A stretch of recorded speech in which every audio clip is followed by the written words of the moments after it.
Go placidly amid the noise and haste, and remember what peace there may be in silence.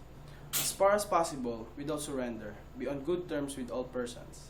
Speak your truth quietly and clearly, and listen to others.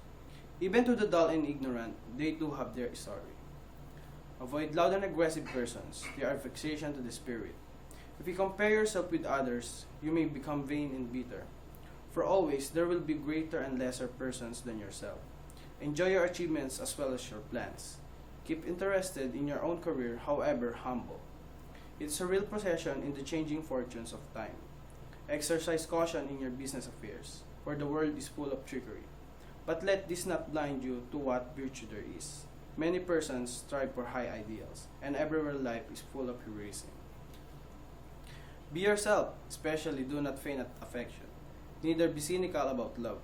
For in the face of aridity and disenchantment, it is as perennial as the grass. Take kindly and counsel of the years, gracefully surrendering the things of youth.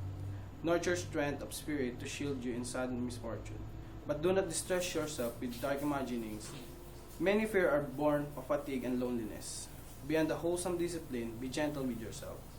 You are a child of the universe no less than the trees and the stars. You have a right to be here, and whether or not it is clear to you. No doubt, the universe is unfolding as it should. Therefore, be at peace with God, whatever conceive Him to be.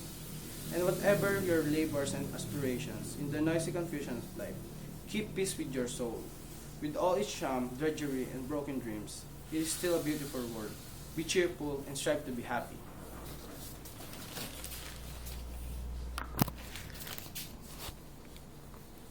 Jason, paano na to i-stop?